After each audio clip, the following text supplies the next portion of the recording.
In my years of serving hospice, most families tell me, I wish I would have started hospice sooner. Why do families wait too long to start hospice? Well, it's not because they don't care or they don't know, but most of the time it's because of these 5 reasons where they're not sure when they should start hospice. These 5 reasons are markers or indications of it may be time for you to consider talking to hospice or starting hospice for your loved one. Let's talk about it in this video.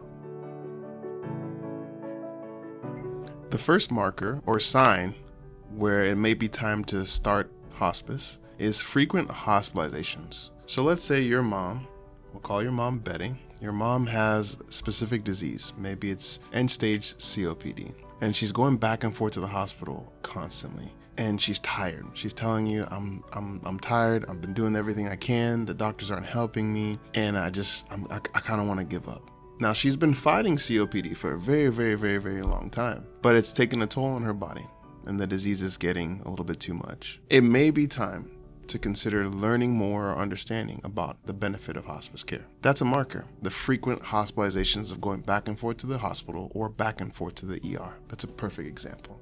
Now, the second marker, or the second sign where it may be time to consider hospice, is your health is declining even when you're getting more treatment. Now, let's say your loved one has cancer and is constantly doing chemo and not doing too well and has gone through several bouts and couple months, couple years, and it's still not progressing. And now the doctor's saying we've done everything that we can do clinically where the treatments aren't working. Now, that may be the time to consider, but it all depends on your loved one's goals or your goals, because you can still fight. You can still do everything you want to do. But a lot of times what we see is that families have done everything that they can, the patients have done everything they can, and they just want to enjoy the time that they do have left.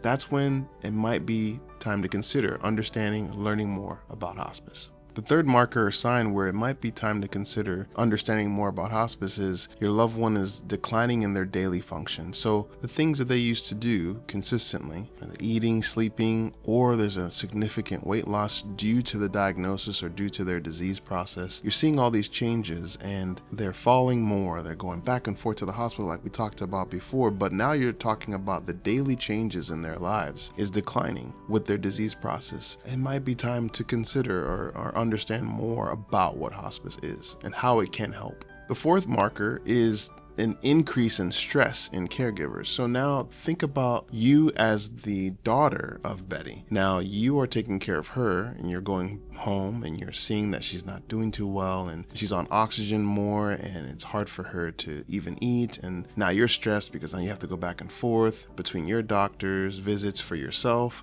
also your loved ones, your daughters, your sons, and there's a lot of stress that's happening. And you're like, what is happening? What is going on? A lot of times you just need an expert to understand and to help guide you through that. And hospice does provide that for you and for your family. And it may be time just to consider. It doesn't mean that it has to happen, but to see the options that are out there for you and your loved one. That's a marker if you're feeling stressed and overwhelmed.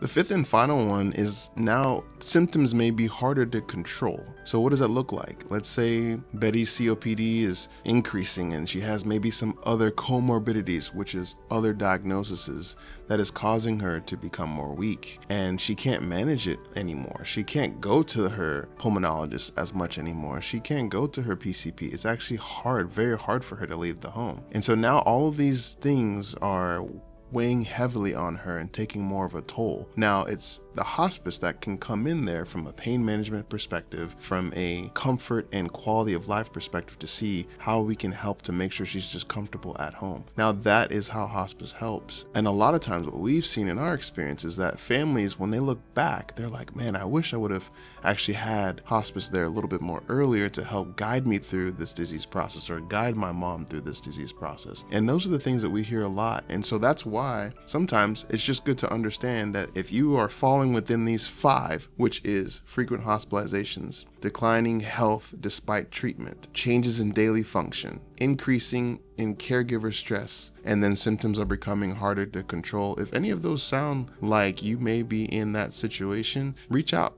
there's wherever you are, there's several hospices in your area. The best hospices are the ones who can tailor towards you and your needs and your loved one's needs based on their clinical experience and also based on your loved one's diagnosis. So those are the 5 signs where it may be time to consider or understand more about hospice for your loved one. If you like this, please like and subscribe. We'll be on lives weekly, going through in the Metroplex. If you're here in Dallas, we are based in Dallas. So if you have any questions regarding home health, hospice, reach out to us. But those lives will be meeting so you can ask questions and hop on to learn more about healthcare at home, senior care, specifically home health, hospice, veteran care, and personal care. Hope this blessed you today. God bless. Be encouraged. See you guys next time.